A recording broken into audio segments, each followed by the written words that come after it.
January 7th, 2025. It's the worst day of my life.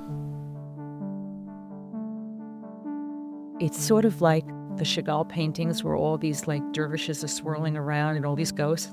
When you drive up there at any time of the day, that's what it feels like. It's all these ghosts flying around. I think I represent almost everything that's happened in Altadena in my one story. The enormity of how much of the Palisades is gone is overwhelming. It was probably about a month after the fire when my heart really started not to beat a million miles an hour. It was pretty frightening.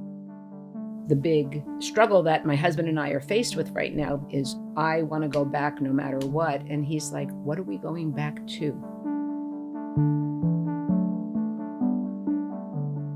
Someone asked, like, why Altadena? Why would you move back there? I can't imagine, like, no other place. It is a grueling thing to have to go through together, but somehow going through it together makes it more bearable. The joke is that new? You know, because everything's new. And everything, I think, for a while will be new. It seems as though the city of Pasadena, Altadena raised us. It's just home for us. It's home for me and my siblings, period. Whatever the new iteration is, I want to be a part of it. I want to go home. I have to just keep telling myself that was the worst day, and the better days are ahead.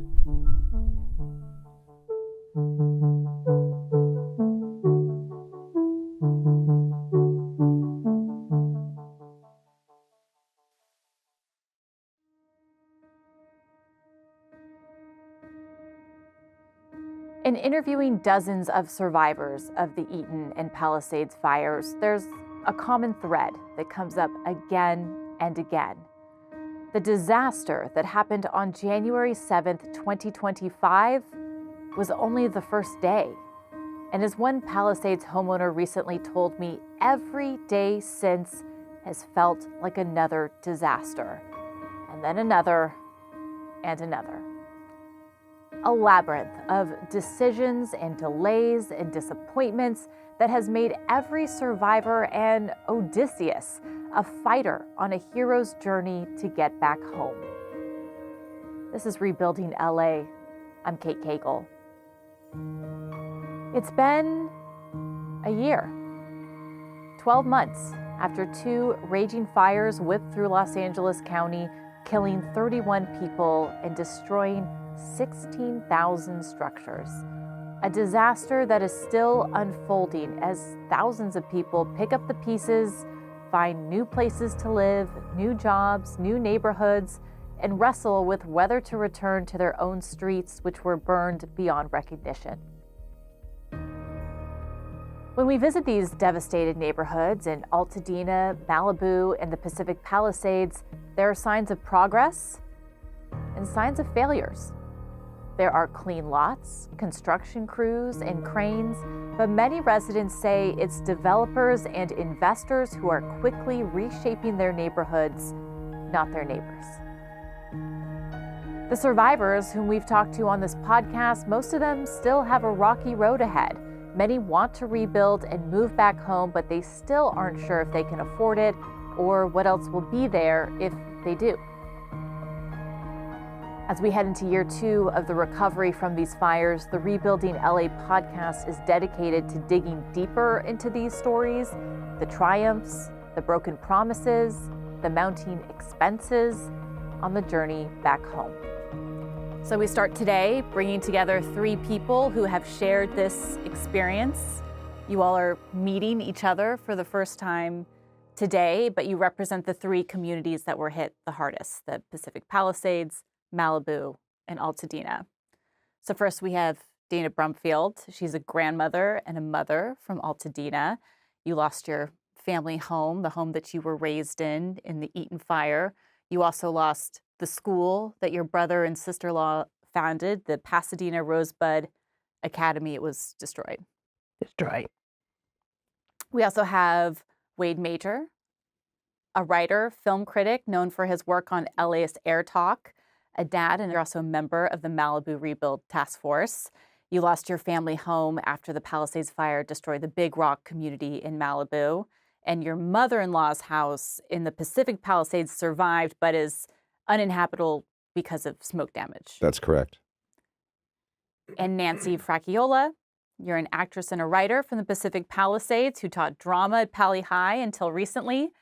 And you lost your home of 31 years on the Alphabet Streets, which was pretty much flattened. Decimated, yeah. Well, thank you all for being here and sharing your stories. Let's start with just a show of hands. So how many of you are confident right now, yes, I am rebuilding? Today, Today.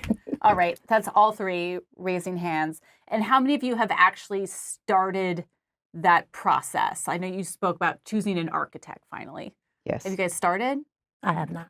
I mean, it's in phases. You know, we have not. We know we have our plans. It's basically going to be like for like with some small modifications. We have our architect. We just have to finalize certain preparatory things. But we're hoping to start getting ahead of that aggressively in the next couple of weeks. But Dana, you haven't started. No. How many of you are still, I guess the word is negotiating with your insurance company?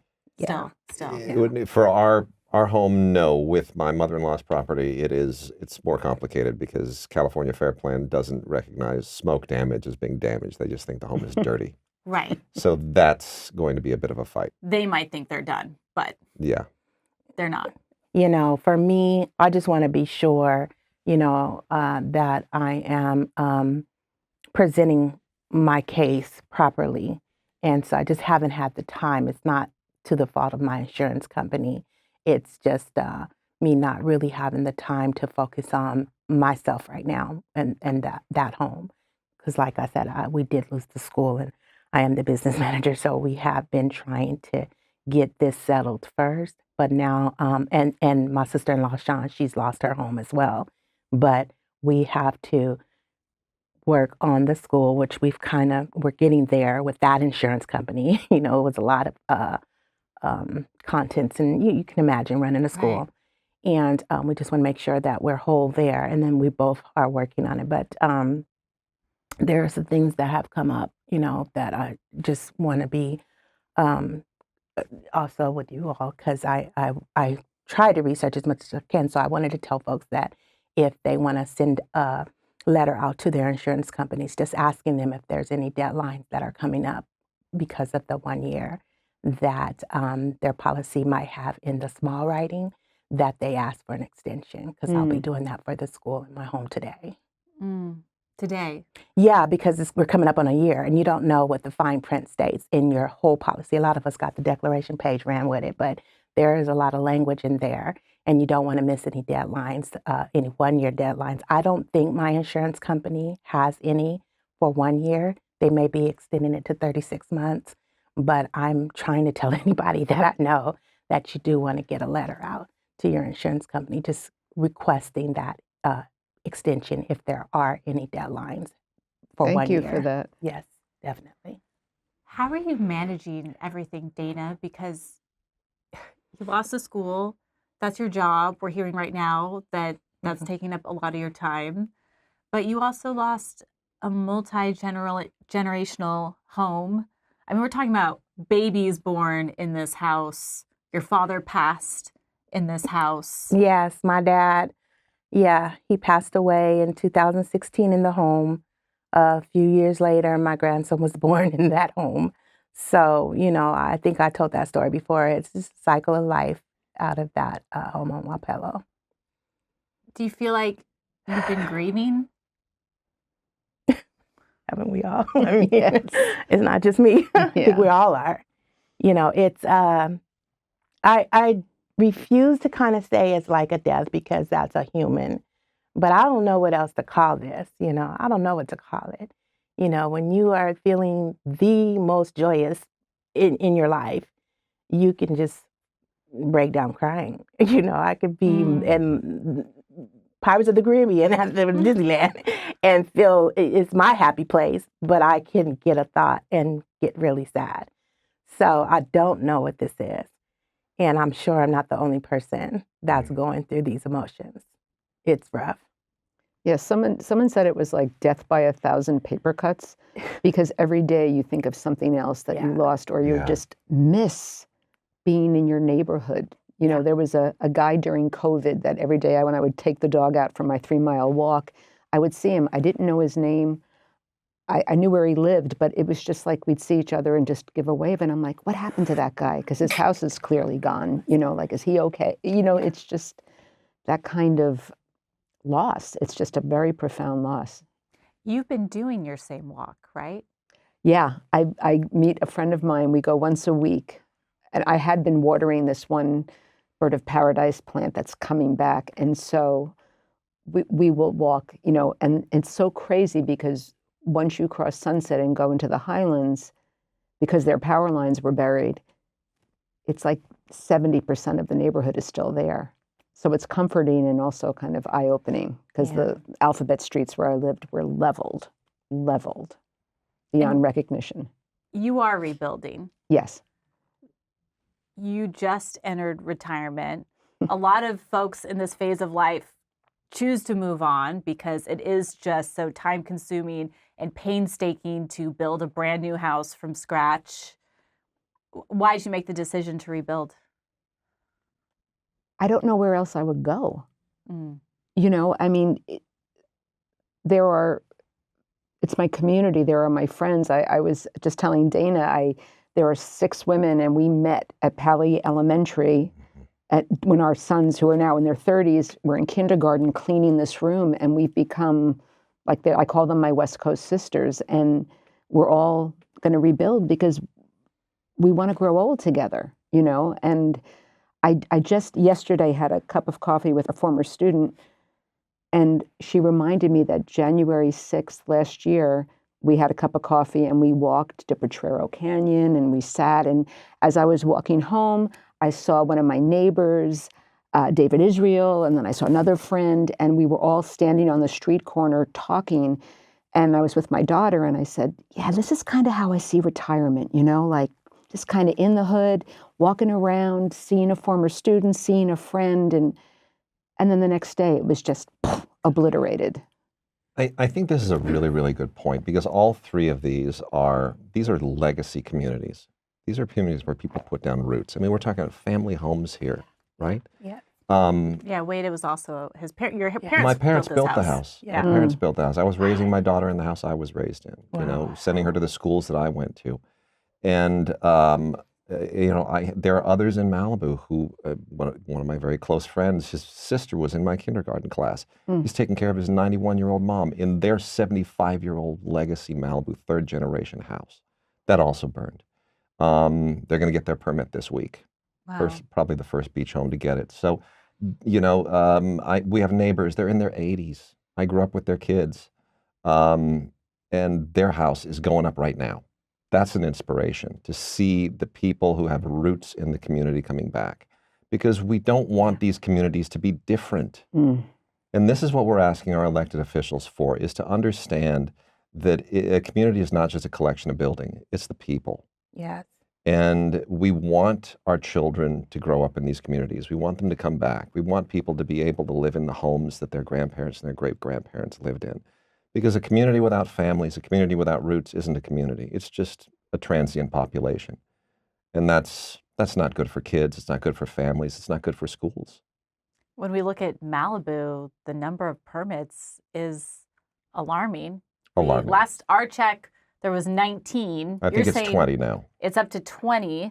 This is out of some 600 homes that were lost. 750. 750. Yeah. A third of Malibu impacted. About 20% of the households. What is the key challenge? Why is it so hard to get a permit?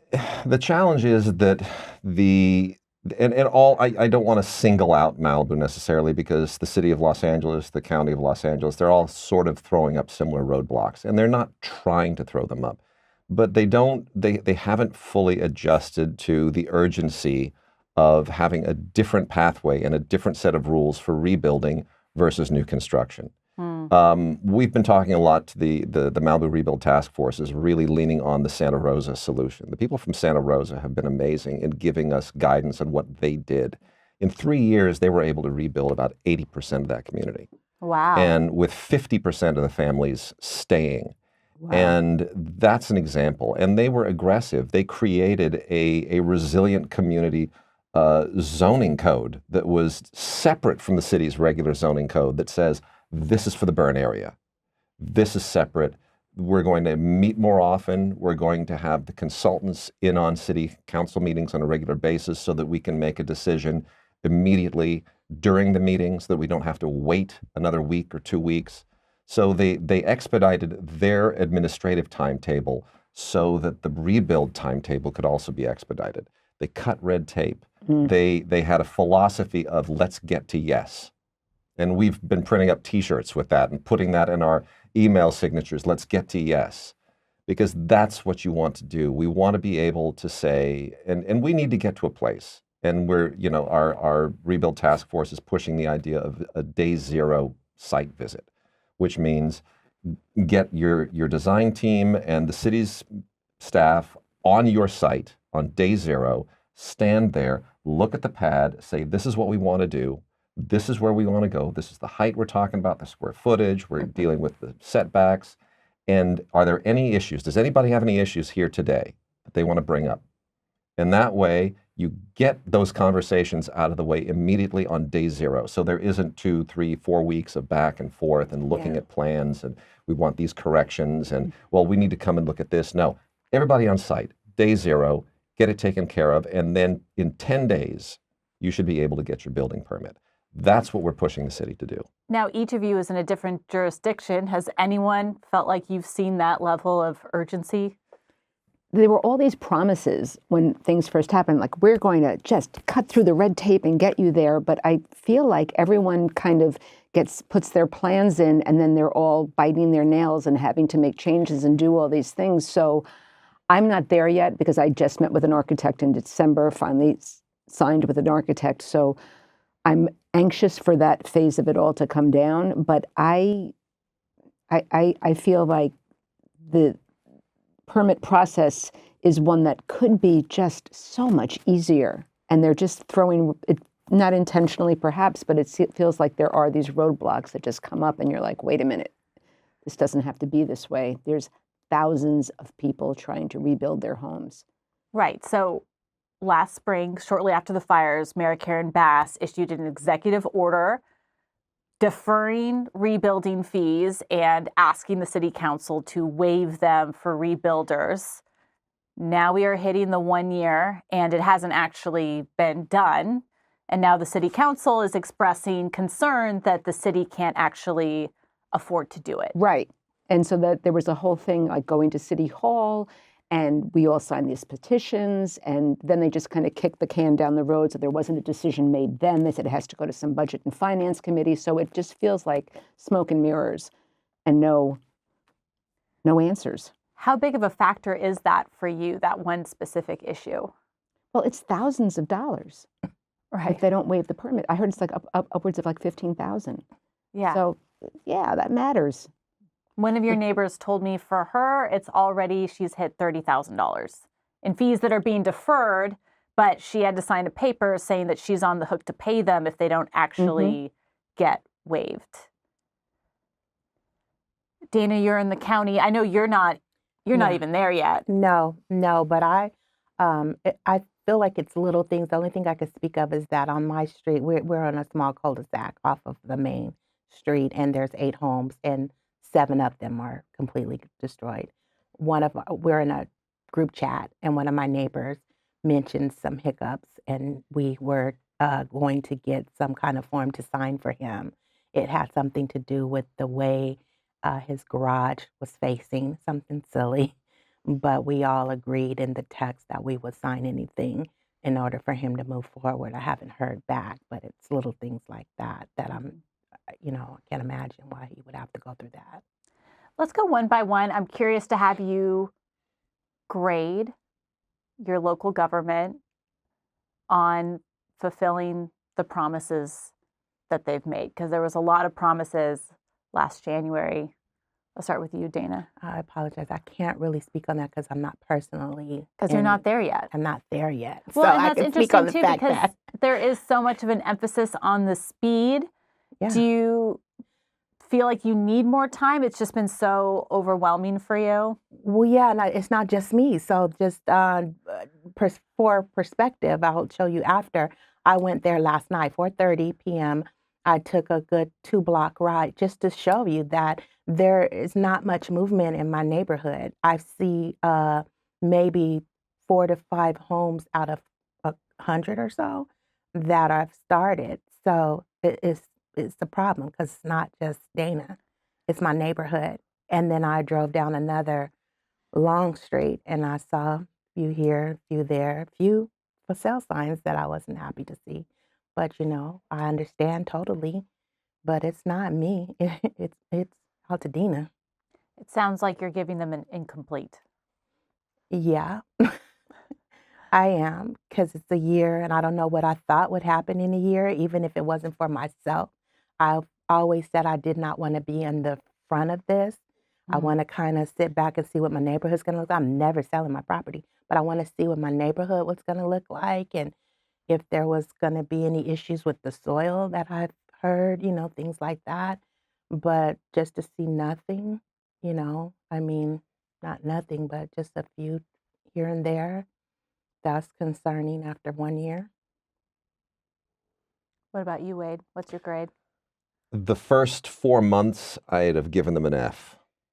I would give them a B+ for effort through the whole process. But it's, Malibu went through this 6 years ago with the Woolsey fire already. So we have half the community who on day one, they were calling us people that, we had embraced them before. They're embracing us now, the western half of the city versus the eastern half. They were calling us and saying, we're so sorry. Don't let them do to you what they did to us. This is what went wrong for us. We're still trying to rebuild. We're still going through these hoops. And so we kind of had their playbook, and we were able to go to the city and say, don't do a Woolsey on us. They're still trying to rebuild. We need something better. We need a better solution.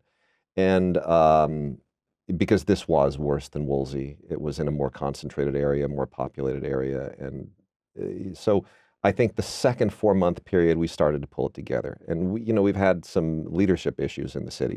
We lost our city manager before the fire, and we've only just hired a new permanent city manager a year later. So that has created a bit of a managerial vacuum. I think the last 4 months, I would give them a C, and I think we're getting to a B. So, but we have to see permits. I mean, when we see that the city is stamping 40, 50, 60, 70 permits a month, or at least getting to a place where they can say to people, it's a 10-day process. If you do this and the other thing, we'll get you your permit in 10 days. If people can start to see daylight at the end of the tunnel and start to submit, and it's the chicken and egg thing. People don't want to submit unless they know that there's a process. But the process isn't able to ramp up until people submit. So we have to somehow get that engine going. And once that's ramped up, then I think then we'll all breathe a sigh of relief. But it's difficult right now to just get all those moving pieces coordinated. And that's what we're trying to do.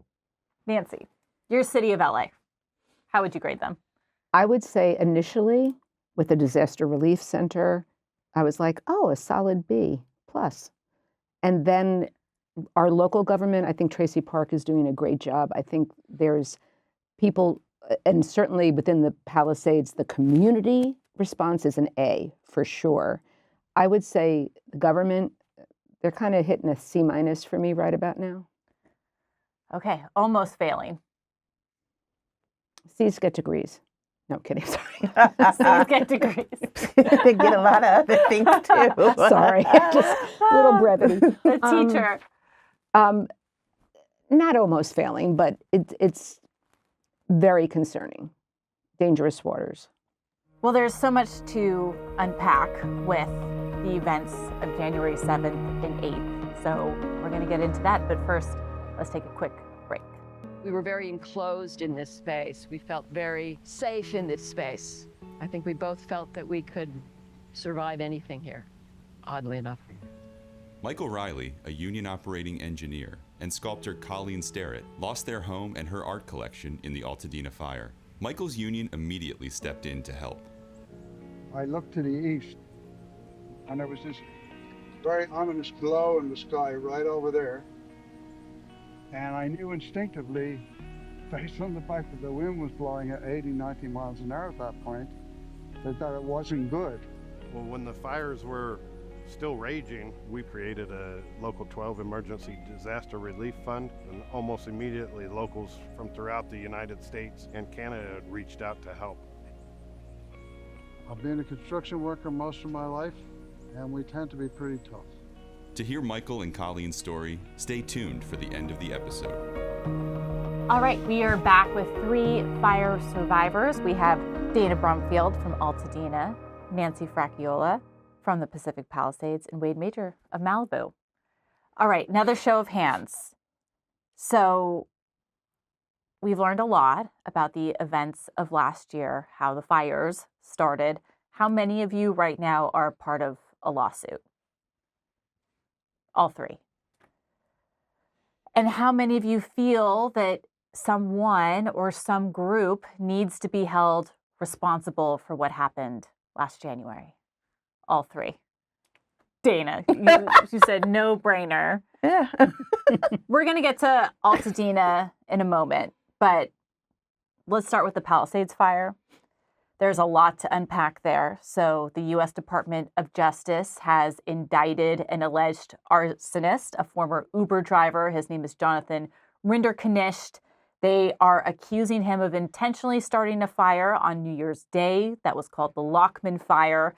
And the Department of Justice alleges that fire smoldered for a week and then rekindled into the Palisades fire. We'll start with you, Nancy. Would a conviction in that case bring closure to you? No, Why?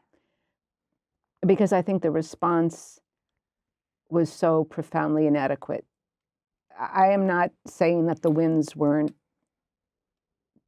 incredible. They were.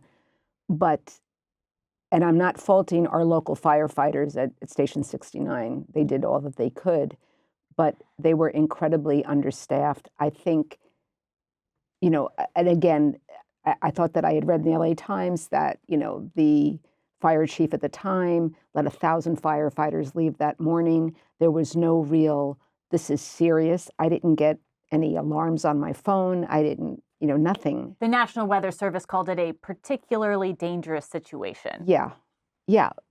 But for me, I did not see, nor did any of my friends, homes with Ring cameras, like not one fire truck in the Alphabet Streets.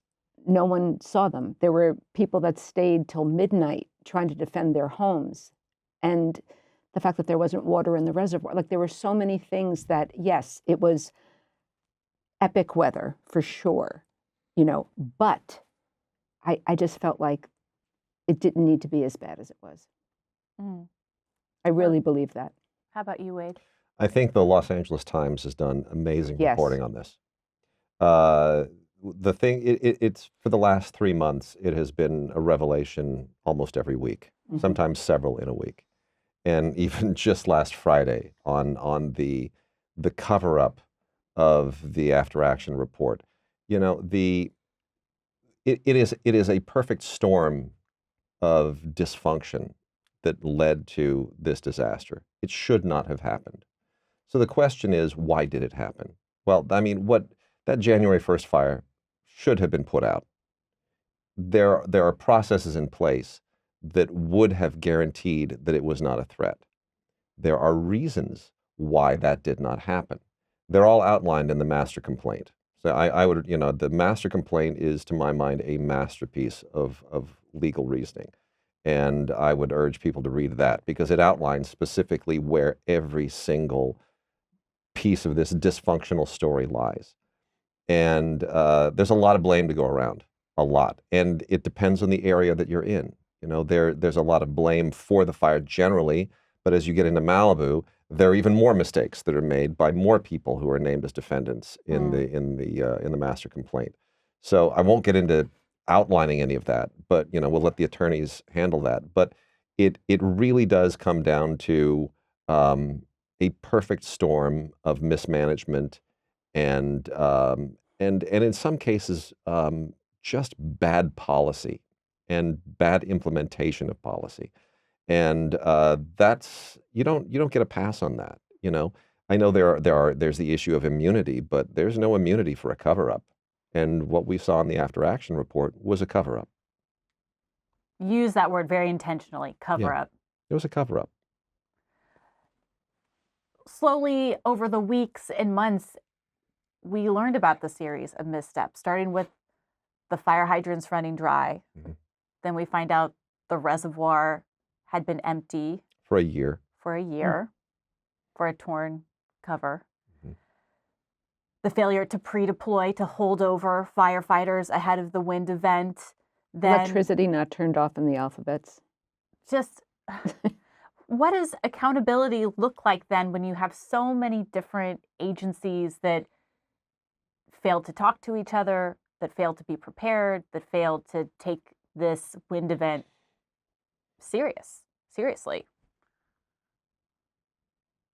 I think accountability is twofold. One is you're never going to make us whole, but those responsible do need to step up and make the situation better than it was before. The lawsuit is designed to do that, is to get us to a place where there is accountability. But there also has to be a promise that this never happens again. You can't look 20, 30 years down the line and see an opportunity, see the likelihood that this will happen again. These systems have to be fixed. So whatever winds up coming of the lawsuit, there also has to be a commitment that we're going to make sure that the resources are always there, the policies are changed. Whatever the issue is with state parks and resource management, brush management, all of these things have to be addressed. Those of us who live in WUI, wildland urban interface, we need an assurance that what we manage on our property will be reciprocated by those who are managing the wildland on the other side. That can't be a one-way street. Well, harden your homes and we're going to let the mountains run wild.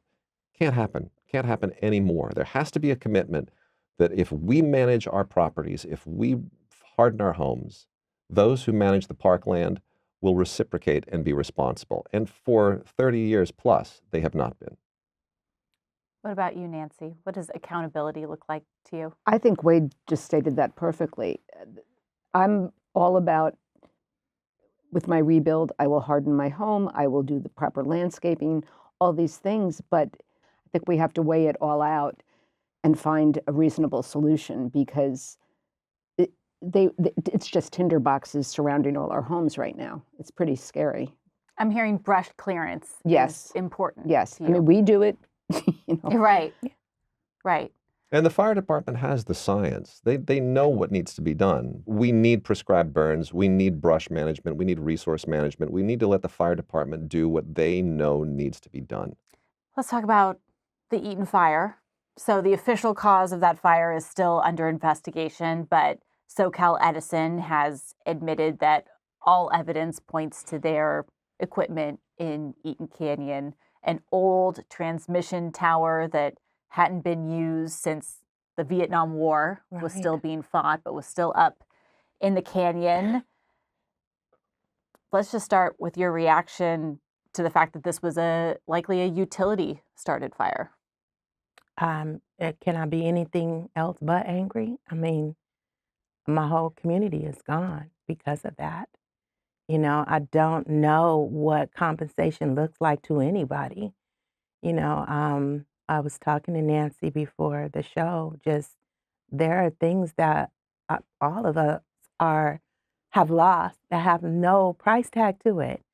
You know, so you have to come with something, I guess.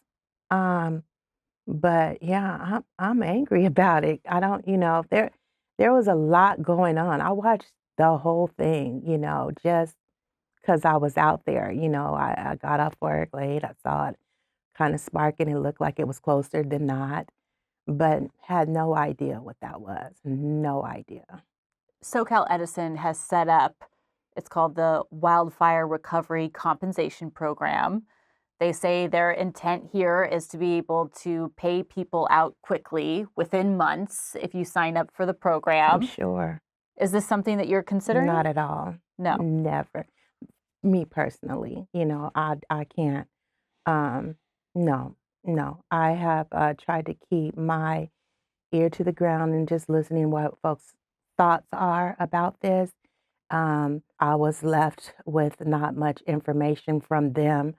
And we should say, if you join the fund, you give up your right You need to say be part of a lawsuit against Yeah, and Edison International. I feel as though I'm represented, and I wish that they would get fair airtime. Let any type of lawyer, counsel, anybody explain some things that might, I understand because I know Altadena, our community did have some elderly folks there, and time is not on their side. So I could see something looking very appetizing to them, of the quickness Right. of it all. To take the But settlement and get the there's, money and move on. yeah, but you haven't thought about anything that has to do with your health. Everybody should be concerned, number one, of their mental health.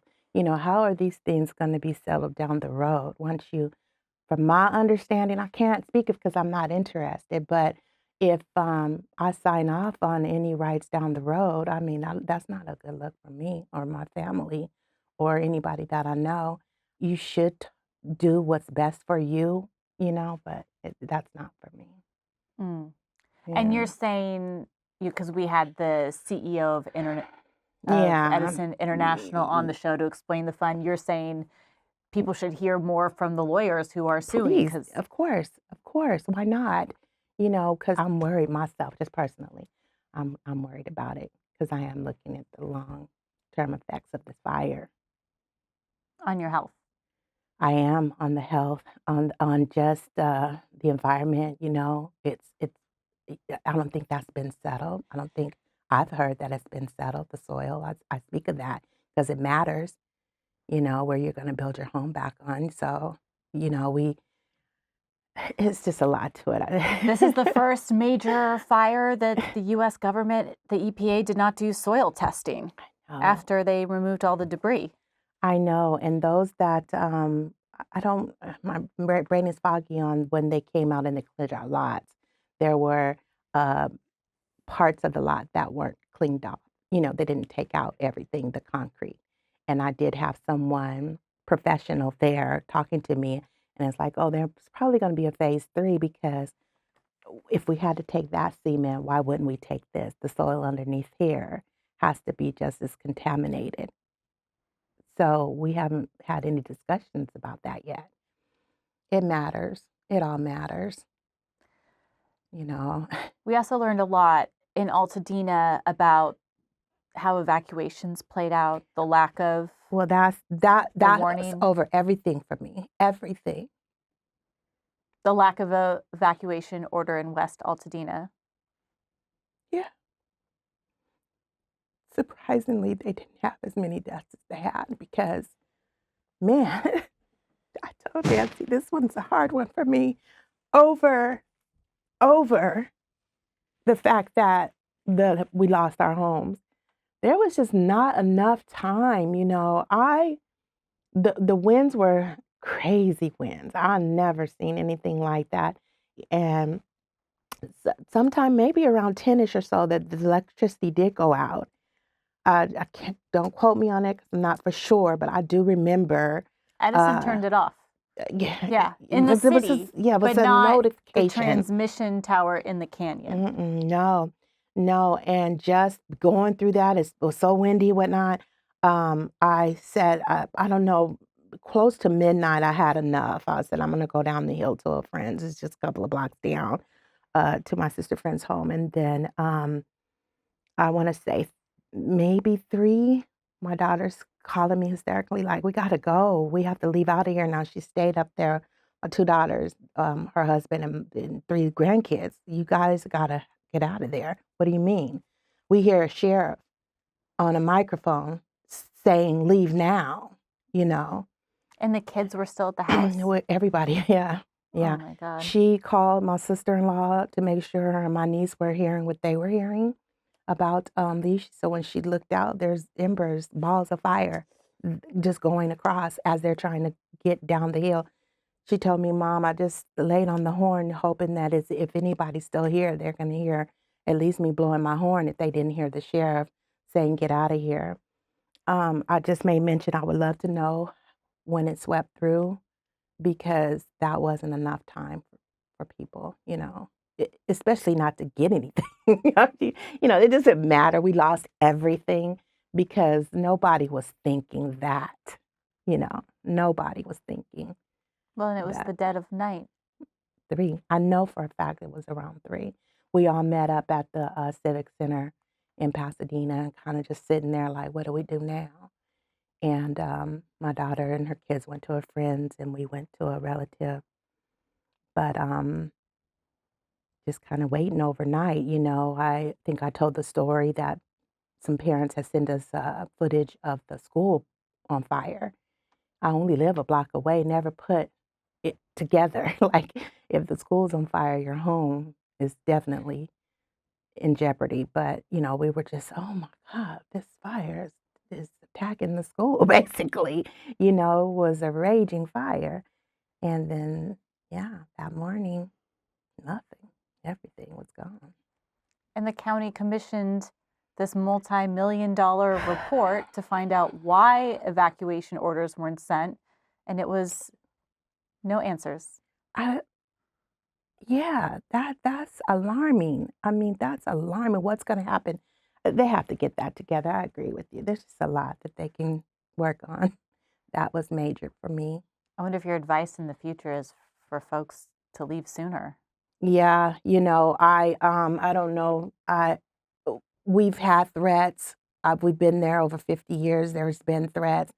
God rest my dad's soul. I just mentioned to my brother the other day, I don't know if my dad would have left, because we've had threats of fires in the past, and he's made jokes about it, like, I'm not leaving. You know, I'll pack up my car, a few things, so this is not that, not leaving my home. And he agreed with me, like, yeah, man, it would have been hell trying to get him up out of there. But, you know, we've had those threats. But, you know, never again, never again.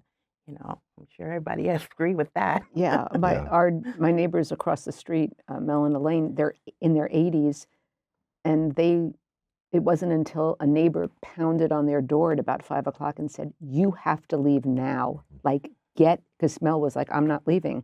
And literally driving down to Sunset with fireballs like coming past them.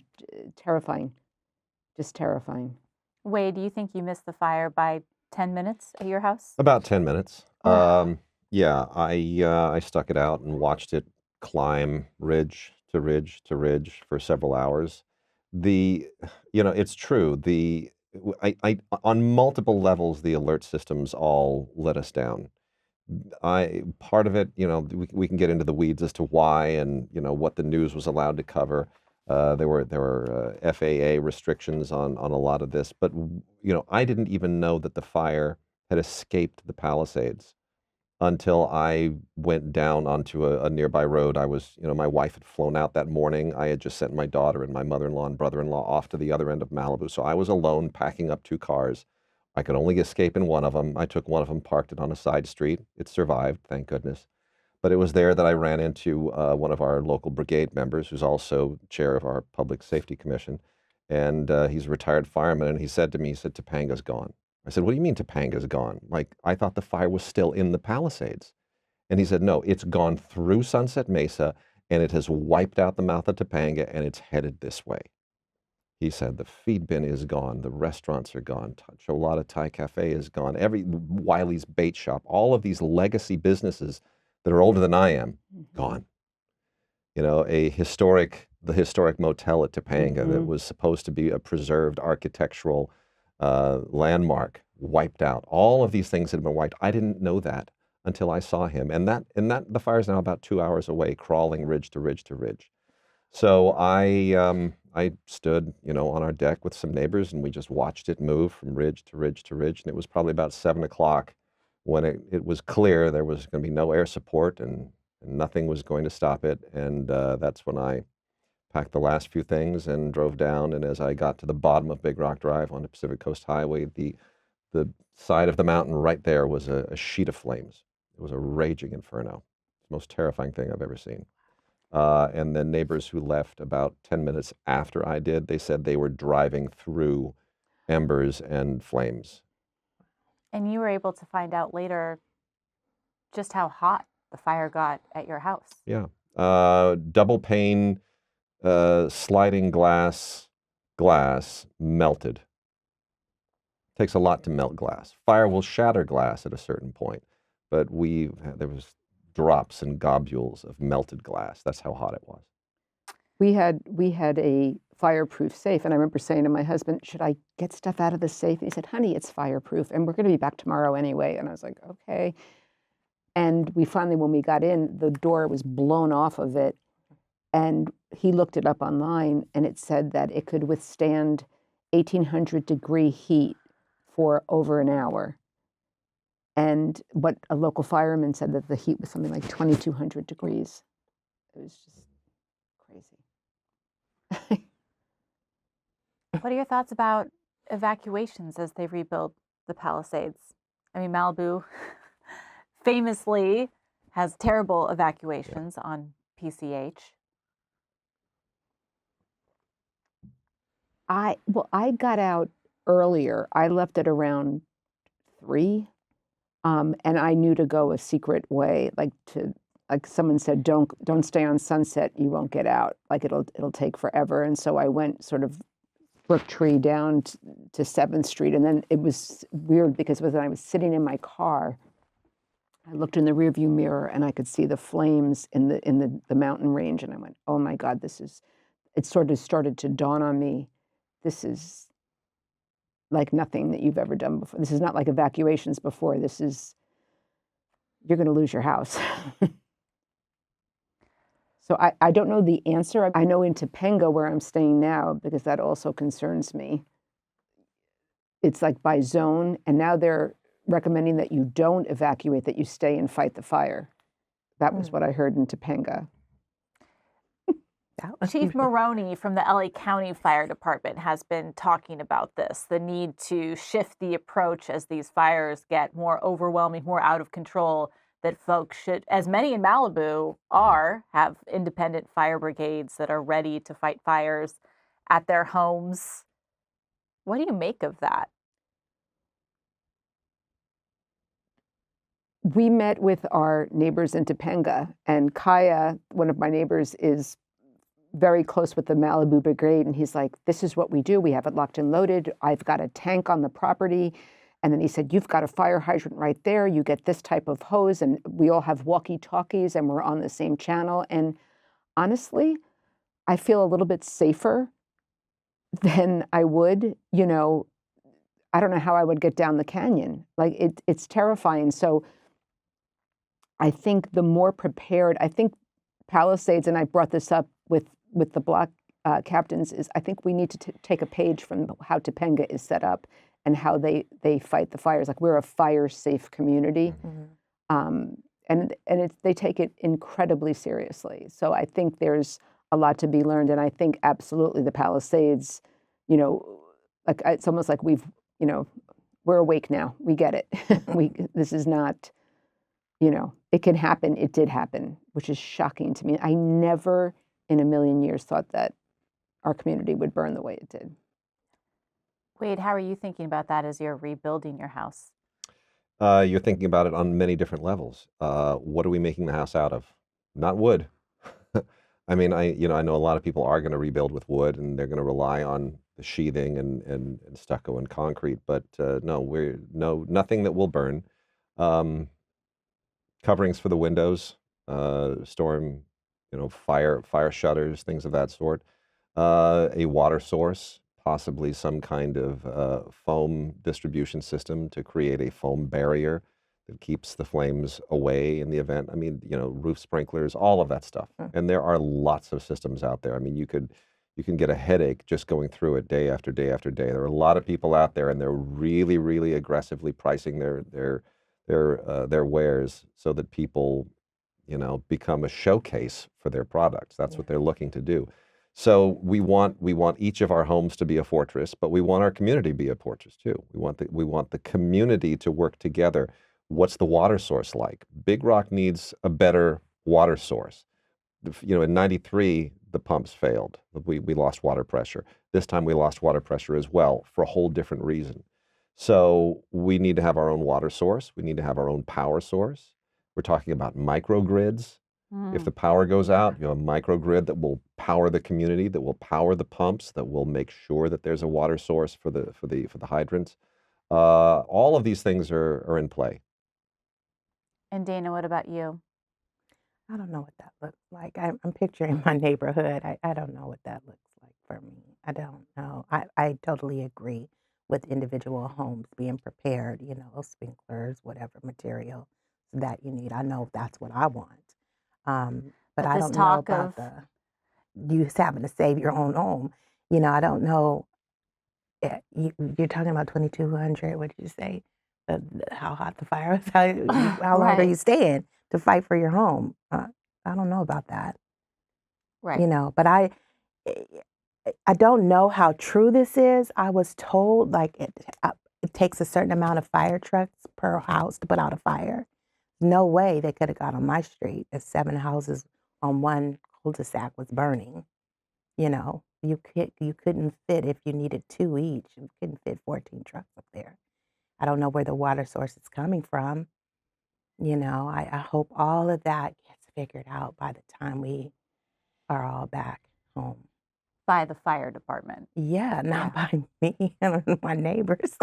I don't want to be that person. I want time to get out. That's what I want. I don't want it to be the last minute. So that's what my fight would be. Right. Well, let's take a break, and then when we come back, we're going to talk about the future, the next year, what you want to see, and what you want to see for your communities. Yeah. We'll be right back. Hi, my name's Jordan, and I'm a producer at LA Times Studios. I'm here to talk to you a little bit about our new sponsor, Ollie.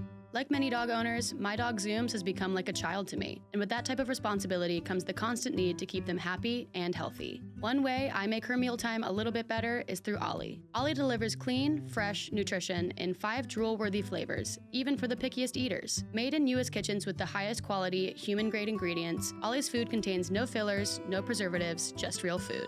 And here's the thing, healthier food means a happier pup, more energy, shinier coats, better poops, and more excitement at mealtime. Fill out Ollie's 30-second quiz, and they'll create a customized meal plan based on your pup's weight, activity level, and other health info. For any first-timers, Ollie will send out your pup's first box with 2 weeks' worth of meals, a free storage container for mess-free serving, and a guide of how to gradually switch them over to their new diet. Dogs deserve the best, and that means fresh, healthy food. Head to ollie.com/rebuildingla, tell them all about your dog, and use code RebuildingLA to get 60% off your welcome kit. Plus, they offer a happiness guarantee on the first box, so if you're not completely satisfied, you'll get your money back. That's ollie.com/rebuildingla and enter code RebuildingLA to get 60% off your first box. All right, this is Rebuilding LA, and we are marking 1 year since the January fires, with 3 survivors representing the 3 communities that were most impacted: Altadena, Malibu, and the Pacific Palisades in Los Angeles. So there are signs of progress. You talked about, Dana, that you drove out there recently in your neighborhood just last night to see how things stand.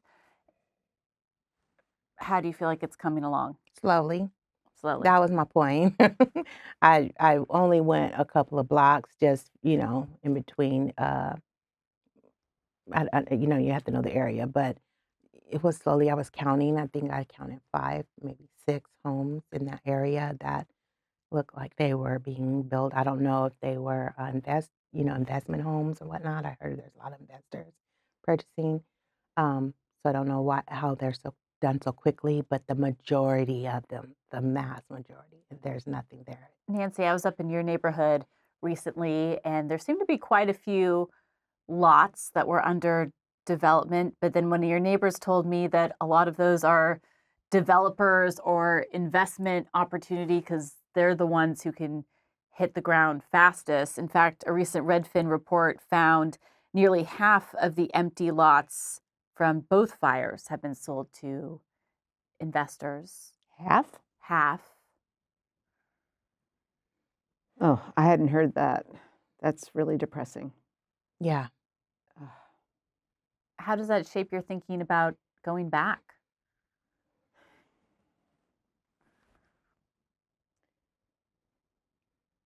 You know, it's the constant conversation I have with my husband of, well, what are you going back to? Like we're going to rebuild, okay, and it's not going to be like it was. You think you're going to go back, but there's enough of my friends coming back, and I want to give it a shot. I want to see, I want to see if there's any. I believe we can rebuild the Palisades, and I believe that there are enough people in our community that really want to. I am concerned about these like giant McMansion. I had a very small 2-bedroom, 1-bath house. I loved it. And talking with my architect, I'm like, I just want a house to grow older in. I don't want some over-the-top monstrosity. We live in Southern California. Let's enjoy the outdoors and not have every square inch of the property be a house. That's also not fire safe. But my neighbors are, for the most part, going to all be back, and we'll see how it goes. If it's horrible, we'll move on. But there's nothing like the Palisades. There's the light, the air, the people, the community. I feel like enough of that will be back. I have to try. It's my home, so. Wade, some of the reports out of Malibu have been really concerning with how many foreign investors have come in and bought up property. Yeah, we're working very hard to make sure that we hang on to our families and that we Malibu has a lot of second homes and investment homes. That was a part of it as well. And that will always be a part of it, but the legacy families are the ones we want to hang on to. And, there are only so many things that the city can do. There are things that the county and the state and the federal government also need to do. And that's where I think we've been really disappointed that a year along, we haven't gotten those things. And I mean, there are 4 really, really big ones, if I can go through them really quickly. Number 1, Prop 58 was undermined by Prop 19 some years ago. And the Prop 58 exclusions, which nobody intended, it was like the fine print of Prop 19. The Prop 58 exclusions entitled parents to leave their home or grandparents to leave their home to their kids and grandkids at Prop 13 tax rates so that you can keep on holding on to legacy family homes. In communities like our 3, that's really, really critical to keep the community there. And if we didn't have the Prop 58 exclusions, I wouldn't be able to live in my family home. She wouldn't be able to live in her family home. Okay, we need those for our kids, for our community. So they've got to restore the Prop 58 exclusions. They also need to settle the lawsuits quickly. Get it settled this year. Give Governor Newsom a ribbon cutting so that he can walk away knowing he's done something and his successor doesn't inherit a 3 or 4 year lawsuit period. And then waive the sales taxes. Anything that you buy for your home, anything that you have to spend money on to replace what was burned, you shouldn't have to pay sales taxes. Period. You shouldn't, certainly county and city shouldn't have to pay permit fees either. Malibu has waived its permit fees. It did it for Woolsey. It did it for Franklin. It's done it for Palisades. So Malibu has set the example there, and good on them. So waive those sales tax fees. And, lastly, I think we need soft second mortgages. They talked about this with the County Rebuild Authority, which was proposed some months ago and then kind of fell apart. We need soft second mortgages. Doesn't need a rebuild authority. Find a mechanism for this. These are 3 really well-established communities. The property values are there. You can give these people a bridge loan against the value of their property that sits behind the mortgage so they can rebuild now. And whoever is furnishing that loan, that's good for it. So why isn't some funding mechanism being made by the federal government, by the state government, through FEMA, through SBA, through somebody? Why isn't that there right now? It's a year on. People want to rebuild. Give them a chance to rebuild. Do either of you have anything you want to add on to that? No.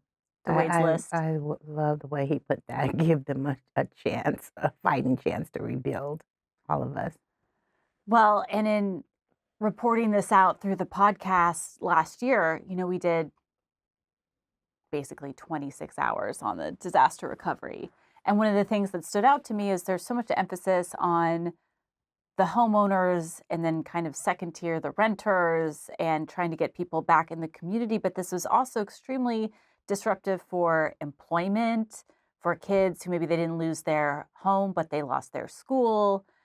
And Pasadena Rosebud Academy is kind of the epitome of that, because you all are fire survivors who are running the school at the same time. Yeah.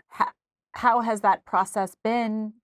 Well, giving kids that safe space to come, that continuity. That's been the most important. We are a school of Black and Brown, of course, and we have prided ourselves on closing the achievement gap of Black and Brown. This is just added stress to that. Like, we were getting somewhere, and now we found that we always knew we were a family per se, but it's really become that. It's our teachers have to be that person to just lend an extra ear, because these kids were hurting. They're all over the place. I can't imagine. I told my story. I lived in 15 different places in 3 months. That was crazy.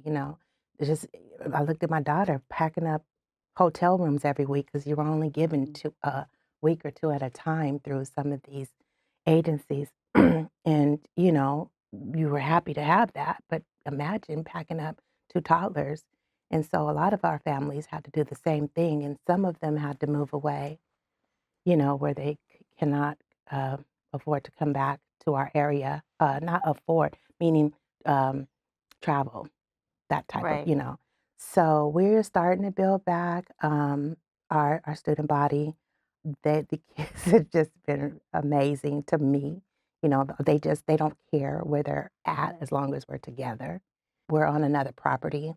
Our authorizing district, PUSD, put us on another campus that we're sharing. We're in bungalows. We're getting there. We were not, we just have enough space, if you know what I'm saying. Mm-hmm. It's not what we had.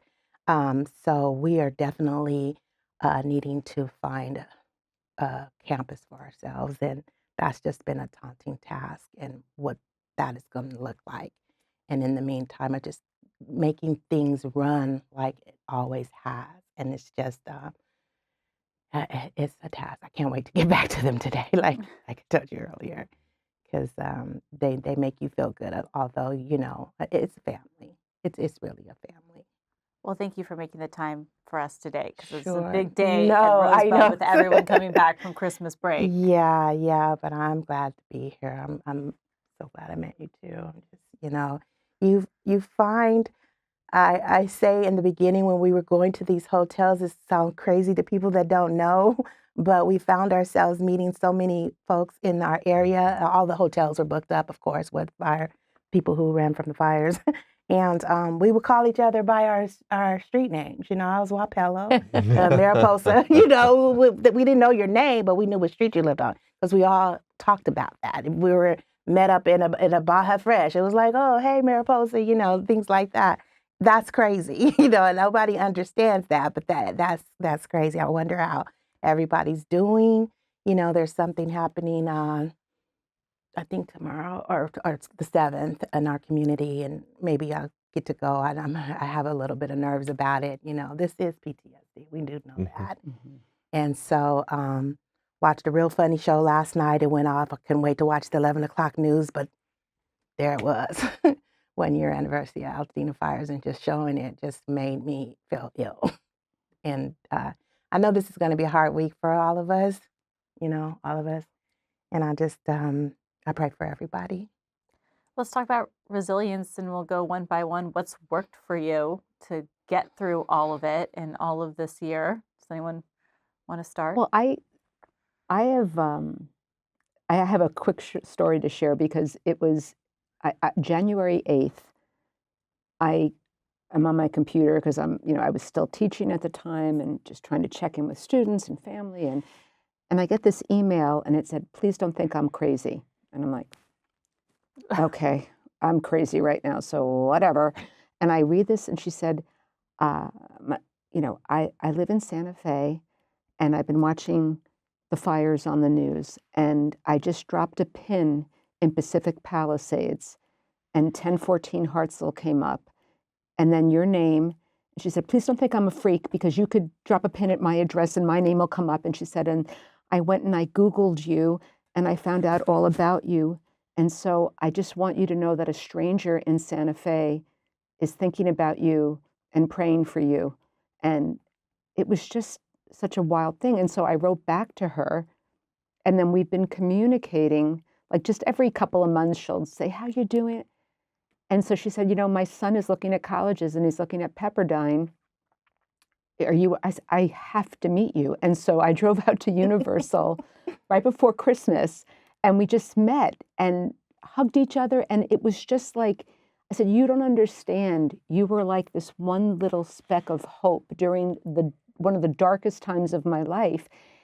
And the way people have shown up for me and the outpouring of family, of friends. My nephew and his wife drove cross country with their 2 children this summer and stopped at all my relatives' house. Like, here's my mom's strainer. Here, you need this more. Family photos, things that I had lost, and came out and stayed with us and just brought us those things.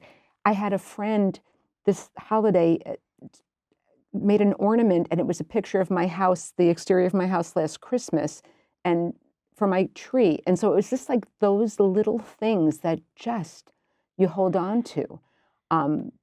So that has given me strength. I think not having toxic positivity, speaking about, there was, and I think the school meant well, but it was like January 29th and then, go to breakout rooms with, other teachers and talk about something you're grateful for. And I was like, so I kind of got back with everybody and I said, this is ridiculous. I don't know that anyone's feeling really positive right now. And they said, well, you can't show weakness with your students. And I said, I could not disagree more. Mm-hmm. I said, I am going to cry with my students. We're going to be real about what we're going through and we're going to get through it together. Yeah. And I think as a result of that brought us together. We had a sketch comedy show called FNL that we did. And in March, we did a show at Uni High. And, they came out like dancing flames and they were beating up the fire. And we were very irreverent and very funny. And the community came together and it was joyful because we were real about what we were going through. So I feel like for me, humor has helped me in so many ways get through this, and just taking it a day at a time. Like, okay, what are we tackling today? I'm really grateful to hear Wade and there are so many people fighting the fight, and that's really encouraging as well. So I think we do what we can to move forward and not let the negativity just level you. So that's how I'm trying to get through. What about you, Wade? I hear it on the toxic positivity. Some of the best advice, Malibu, we're all very close-knit communities. These are small, really tight communities. Yeah. And Malibu's had its share of fires. The Woolsey families from 6 years ago and the Franklin fire survivors from just 3 weeks before the Palisades fire were all there for us. We were all there for each other. And I've gotten to know my neighbors better now than ever before. We all have completely come together. So the shared grief, the shared trauma somehow makes it more bearable because we're talking to each other and we're letting it vent. And a friend of mine who's still rebuilding from Woolsey, he said to me, he gave me some of the best advice. He said, stay angry. You're entitled to be angry and you're entitled to stay angry. I give you permission to be angry. And I think we oftentimes think anger is toxic. It's bad. I can't be angry. But no, he said, no, no. The anger will get you through because the anger will give you strength. He says, I'm still angry, and it's been 6 years. And that's not, it was nice to have somebody give me permission to say that, you know what you've been through, yeah, you have a right to be angry. That was good. I'm gonna something else, and you will appreciate this. My daughter loves theater. She's in middle school. She loves theater. And January 7th was the day they were supposed to go back and start their rehearsals for Beauty and the Beast. Oh. And of course, school was canceled and everything went south. And we thought, oh gosh, she was so looking forward to it. It's the first time she's ever been on stage, and they're never going to put it on now. It's just never going to happen. And Dr. Sorensen, the amazing theater teacher, it delayed, but she got them back on rehearsals. The kids were all displaced, but made it to school. And at a delayed date, they put on 3 shows. Oh. Nice. And we looked at that stage, and at least a third, maybe a half of those kids lost their homes. But they're hitting their marks. Yeah. They're singing their songs. There's something about the power of community and the power of art. Yeah. Absolutely. Yeah, definitely. And those things together, that gets us through. Yeah. You're so right. You're so right. And Dana, what about you? What has helped you Yeah. stay resilient? I think just that, just staying busy. I'm glad he gave me the permission to be angry at least for 6 years. No, I have been trying to. It's been so many positive things that have happened over this last year. Life keeps lifing though, and I get that. But sometimes I just find me saying thank you to folks that have helped me and my daughters, and it just seems so, not the right word. It has to be something more powerful than thank you, because it's really heartfelt, and I appreciate everything. I appreciate everything everybody has done for us, even in the school. Um, I'm not really complaining. I'm just hurt. I'm just hurt by what happened to my community that I grew up in, and for my school that was thriving. Um, but I don't want to be angry. I don't want to be that. I'm very thankful. Very thankful. I hear there's a space for gratitude, but you gotta get there. Yeah. Yes. You gotta get there. Yes. Yes. And just have permission to take as long as you want. I know folks might think it's a year. Okay, it's a year, but you don't say that to folks that are grieving. Let's just real quick to wrap it up, what each of you hope to see in 2026, and we'll start with Wade. I hope to see all levels of government decide to be responsive to the level that we need them, to get out of their own way and to do for us what we need them to do. I hope to see Malibu ramp up to 50, 60 permits a month. I want to see 200-300 homes either rebuilt or in the process of being rebuilt in my community by the end of this year. I want to be in my home for Thanksgiving, and I hope my city staff works with me to make that happen. I'd like to see, again, Prop 58, exclusions restored. I want to see money coming from the state, from the federal government in the form of loans, soft second mortgages, grants, whatever it is. Bridge us to be able to do what we want to do now. That's what I'd like to see. Those are the most important things. Make it possible for us to rebuild and get back in our homes. Get out of the way. Dana?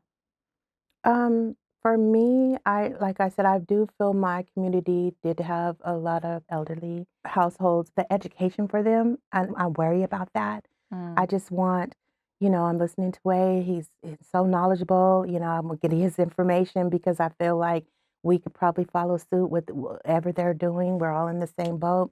But it's just getting the communication out there and the education. Like I did bring up the insurance things. I worry that some folks don't know that.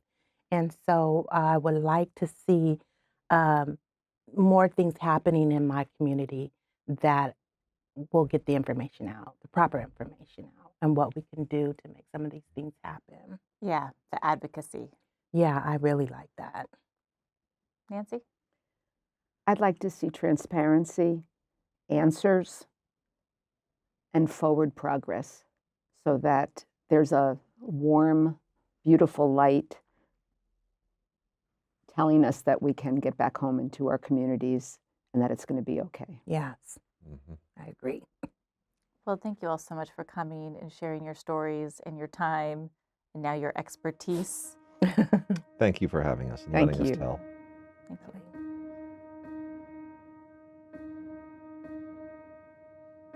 That's Altadena resident Dana Brumfield, Palisades resident Nancy Fracciola, and Malibu resident Wade Major. Thank you all so much for your time today. This episode wraps up the first season of Rebuilding LA and sets us up for season 2. If you missed any of our past episodes, please go back and listen. You can find us on Apple or Spotify or wherever you get your podcasts. We're also on YouTube. We'll be back next week for one more episode before we take an extended break to work on season 2. Next week, I'll be talking to filmmaker and Eaton Fire survivor Andi Timmener about how she chronicled the aftermath of January's fires for her new short documentary, All the Walls Came Down. Please check us out for that. Now a word from our sponsor.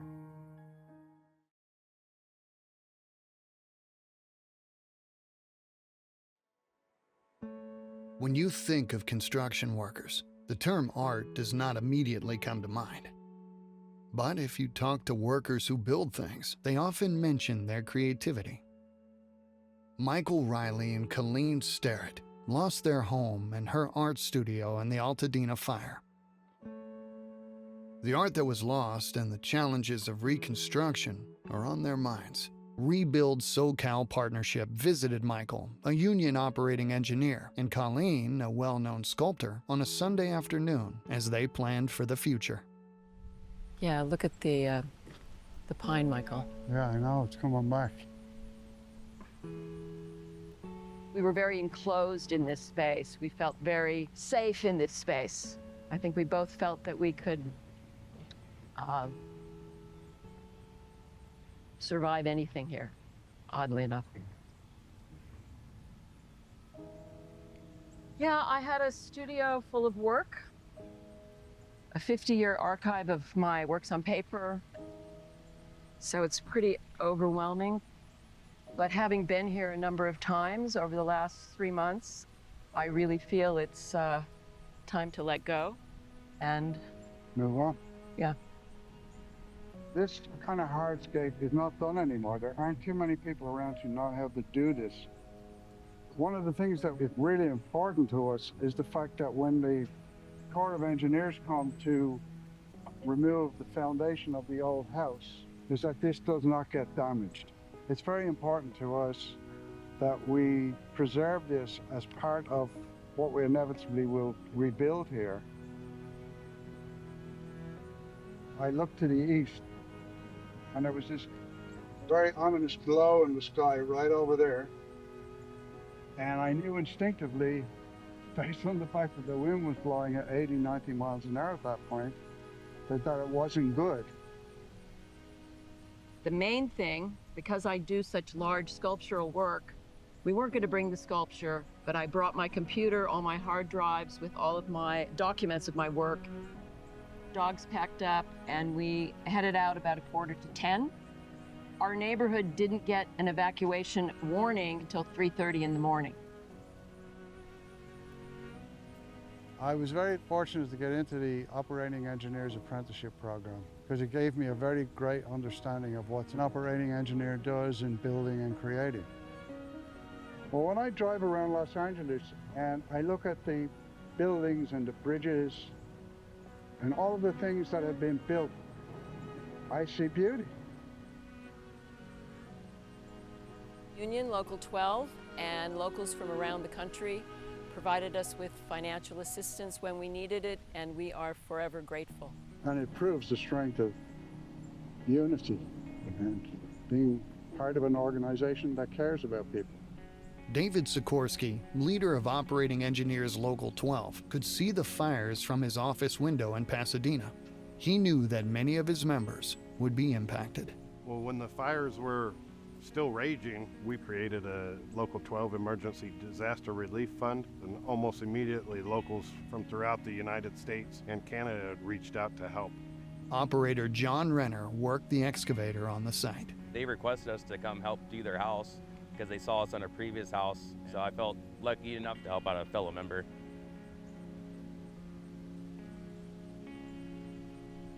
We want to try and maintain what we have there, but we have to be more resilient for how we build in the future. I'm Irish, and we tend to be pretty resilient given our history. I've been a construction worker most of my life, and we tend to be pretty tough. I'm a sculptor, and we tend to be pretty resilient too. It will be a great relief for us once this thing is cleaned off, and it gives us then an opportunity to look at what the potential is for the future here. My sculpture comes out of a combination of my lived experience, my love of nature, and how I move throughout the day. I am very excited to get back to work as soon as I can and get back to our life. The Operating Engineers Local 12 has made a commitment to the community here and the members that lost their home, and we're going to be here for the long haul. Rebuilding LA is hosted and reported on by me, Kate Cagle. Our senior producer and showrunner is Megan Larson. Our associate producers are Jordan Patterson and Megan Botel. Our camera operators are Michael Siegel, Carter Wells, and Peter Grayson. Our director of post-production is Patrick Stewart, and our senior sound recording engineer is Nick Norton, with audio engineering help from David Iskadarian and motion graphics by Dougal Henkin. Our video editors are Daniel Flesher, Michael Ray, and Peter Grayson. Ben Church is our senior coordinating producer. Our podcast marketing manager is Bryn Jura, and our product marketing director is Becca Dorman. Our general counsel at the Los Angeles Times is Jeff Glasser.